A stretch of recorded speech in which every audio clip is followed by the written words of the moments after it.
Welcome to our platform. आज हम बात करेंगे अध्याय 8 के बारे में, क्लास 7th की एनसीईआरटी की भूगोल की किताब की।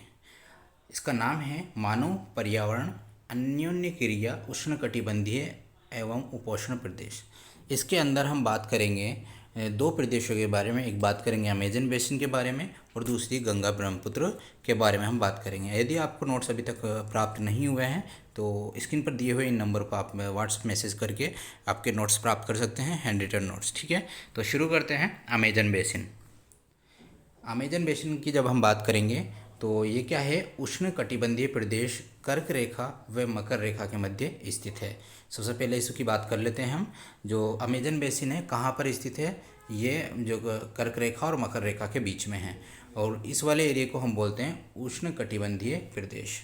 अगर अमेजन बेसिन की बात करेंगे तो ये 10 डिग्री उत्तरी अक्षांश से लेके 10 डिग्री दक्षिणी अक्षांश तक जो क्षेत्र फैला हुआ है उसे हम कहते हैं भूमध्य रेखीय प्रदेश।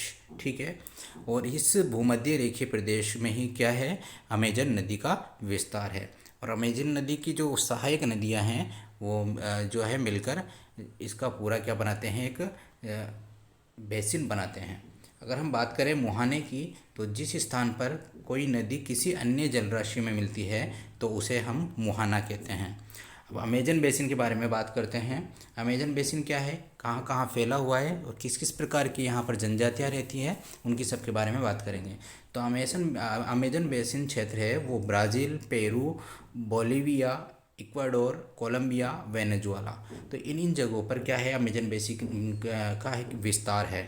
आगे हम बात करेंगे अमेजन बेसिन वाले एरिया में जलवायु किस प्रकार की है। तो जलवायु जो है वो पूरे वर्ष गर्म और नम जलवायु रहती है। लगभग प्रतिदिन वर्षा होती है। उच्च तापमान तथा आर्द्रता किसी रहती है, अति उच्च रहती है। अगर तापमान उच्च रहेगा तो सीधी सी बात है बारिश भी बहुत ज़्यादा होगी, और जब बारिश बहुत ज़्यादा होगी तो वहाँ के वन कैसे पाए जाएंगे, घने वन पाए जाएंगे। तो वहाँ के वनों के बारे में बात कर लेते हैं। वर्षावन। वर्षावन क्या है, अत्यधिक वर्षा के कारण सघन वन होते हैं और इतने सघन होते हैं कि ऊपर से आने वाला सूर्य का प्रकाश धरती पर नहीं पहुंच पाता, पृथ्वी पर नहीं पहुंच पाता। परजीवी पौधों के रूप में आर्किड व ब्रोमीलाइड पैदा होते हैं। टूकन, गुंजन पक्षी, रंगीन पक्षी वाले पक्षी, इसके अलावा बंदर और स्लॉथ, चींटी खाने वाले टैपीर भी यहाँ पर पाए जाते हैं। मगर, सांप, अजगर, एनाकोंडा जैसे यहाँ पे जो है जहरीली प्रजातियाँ पाई जाती हैं और मांस खाने वाली पिरानिया मत्स्य पाई जाती है। आगे हम बात करेंगे वर्षावन में रहने वाले निवासियों के लिए क्या क्या चीज़ें, कौन सी फसल उगाया करते थे, किस प्रकार से फसल उगाते थे। तो उसमें हम बात करेंगे फसल टेपियोका, अनन्नास और शकरकंद, इनकी क्या करते थे फसल, मतलब फसल कैसे, वहाँ पे बहुत सारे वन थे, वनों को काटने के बाद में क्या करते थे, वो वहाँ पे फसल उगाया करते थे जिससे उनका जीवन यापन होता था। अगर हम बात करेंगे तो वहाँ की प्रणाली कौन सी थी, कर्तन एवं दहन। जो वहाँ के पेड़ पौधे थे उनको काटते थे, काट के उनको जला दिया जाता था, दहन का मतलब जला दिया जाता था, और जलाने के बाद में जो उनसे क्या बनती थी, खाद बनती थी, उसमें वो क्या कर लेते थे, वो फसल की क्रिया करते थे। मुख्य आहार क्या था, मेनियोग, जिसे क्या कहा जाता है, कसावा भी कहते हैं, ये मुख्य आहार था। उसके बाद में हम बात करेंगे यहाँ की नकदी फसलें कौन कौन सी है। तो नकदी फसलें हैं कॉफ़ी, मक्का और कोको।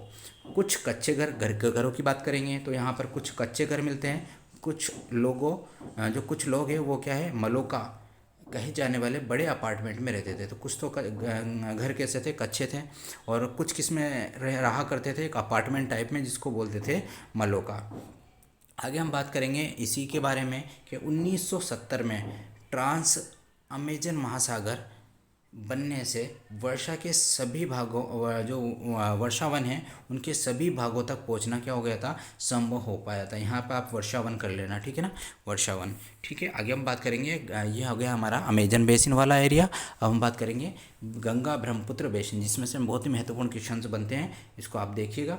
तो ये जो बेसिन बन रहा है वो किस किस से बन रहा है, गंगा व ब्रह्मपुत्र की सहायक नदियों से मिलकर गंगा ब्रह्मपुत्र बेसिन का निर्माण हो रहा है। और जैसे 10 डिग्री उत्तरी अक्षांश से 10 डिग्री दक्षिणी अक्षांश तक क्या फैला हुआ था, अमेजन बेसिन फैला हुआ था, उसी प्रकार गंगा ब्रह्मपुत्र की बात करें तो 10 डिग्री से 30 डिग्री तक उत्तरी अक्षांश। इसमें सिर्फ क्या आ रहा है, उत्तरी अक्षांश आ रहा है, जबकि हमने वहाँ पर पढ़ा था कि उत्तरी व दक्षिणी अक्षांश दोनों आ रहे हैं। और गंगा की सहायक नदियों की बात करें तो घाघरा, सोन, चंबल, गंडक, कोसी, ये सारी क्या हैं, यहाँ की नदियाँ हैं। जलवायु कैसी है, मानसूनी है। मानसून कब आता है, मध्य जून से मध्य सितंबर के बीच में। यहाँ पर क्या है, बहुत सारी ढलानों वाले एरिए भी हैं। ढालों पर क्या है, जनसंख्या घनत्व क्या है, कम है, क्योंकि वहाँ पे पैदावार, वहाँ पे फसलें कम होती हैं। जबकि हम मैदानी भागों की बात करेंगे तो वहाँ पर जनसंख्या घनत्व क्या है, अधिक है। क्यों, क्योंकि वहाँ फसलें उगाई जाती है। जहाँ पर फसलें और पानी उपलब्ध हो वहाँ पर जनसंख्या घनत्व अधिक होता है। मुख्य फसल की बात करें तो मुख्य फसल क्या है, इनकी धान है। और अन्य फसलों में गेहूं, मक्का, ज्वार, चना, बाजरा इनकी अन्य फसलें। नकदी फसलों की बात करें तो गन्ना, जूट, और यहाँ पर कहीं कहीं पर हमें केले के बाग भी उपलब्ध मिलते हैं। चाय की बात करें तो पश्चिम बंगाल और असम में चाय के बागान मिलते हैं। और इनके अलावा भी सिल्क के कीड़ों का संवर्धन जो किया जाता है वो बिहार व असम में किया जाता है। और जो ढलान वाले एरिए हैं उन्होंने वेदिकाएं बनाकर फसलें उगाई जाती है। क्योंकि ढलान वाले स्थानों पर क्या होता है कि पानी रुक नहीं पाता और डायरेक्ट नीचे आ जाता है, कटाव होता है, तो वहाँ पर क्या बना देते हैं, वेदिकाएं बना देते हैं। वेदिकाएं बनाकर वो क्या करते हैं, फसलें उत्पन्न करते हैं। अगर हम वनों की बात करें तो सागवान, साखू, पीपल, उष्णकटिबंध पर्णपाती वन भी यहाँ पर पाए जाते हैं। इसके अलावा चीड़, घने बांस, देवदार, शंकुधारी वन कहाँ पाए जाते हैं, ये जो डेल्टा इलाके हैं उनमें शंकुधारी वन पाए जाते हैं। और डेल्टा इलाके में और कौन से वन पाए जाते हैं, मैंग्रोव वन पाए जाते हैं। ठीक है। अगर वन्य जीवों की बात करें तो हाथी, बाघ, हिरण, बंदर, ये वन्य जीव यहाँ पर पाए जाते हैं। एक सींग वाला गैंडा जो प्रसिद्ध है वो कहाँ पर पाया जाता है, ब्रह्मपुत्र के मैदानों में। अगर डेल्टा क्षेत्र की बात करें तो बंगाल टाइगर, मगर व घड़ियाल पाए जाते हैं। बड़े बड़े शहर जो जिनकी बात करें हम इस एरिया में, कौन से में, गंगा ब्रह्मपुत्र वाले एरिया में कौन कौन से शहर हैं, जैसे इलाहाबाद, कानपुर, वाराणसी, लखनऊ, पटना, कोलकाता, ये सारे शहर हैं। वो कितनी आबादी वाले हैं, 10 लाख से अधिक आबादी वाले शहर हैं, जो कि किस में है, गंगा ब्रह्मपुत्र बेसिन में। कुछ इंपॉर्टेंट जो कि डायरेक्टली एग्जाम में पूछे जाते हैं वो इंपॉर्टेंट तथ्यों के बारे में बात कर लेते हैं। आगरा किस नदी के किनारे बसा हुआ है, ये यमुना नदी। अगर तो आपसे पूछा जाए ताजमहल किस नदी के किनारे बसा हुआ है, तो वो भी क्या है, यमुना नदी। क्यों, क्योंकि आगरा खुद क्या है, आगरा में क्या स्थित है, ताजमहल स्थित है। अगर इलाहाबाद की बात करें तो गंगा और यमुना दोनों नदियों के संगम पर क्या बना है, इलाहाबाद बना हुआ है। यूपी व बिहार में क्या स्थित है, बौद्ध स्तूप स्थित है। अगर हम लखनऊ की बात करें तो लखनऊ में क्या प्रसिद्ध है, इमामबाड़ा। असम में काजीरंगा मानस वन्यजीव अभ्यारण्य स्थित है।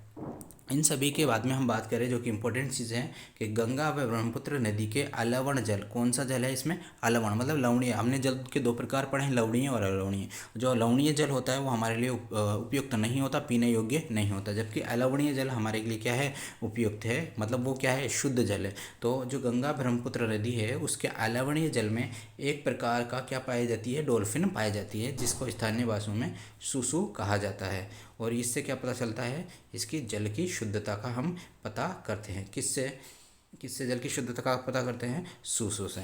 तो आज के लिए इतना ही काफ़ी। अगर आप चैनल पर नए हैं तो चैनल को सब्सक्राइब करें, और वीडियो अच्छी लगी हो तो लाइक करें और अपने दोस्तों के साथ शेयर करें। धन्यवाद।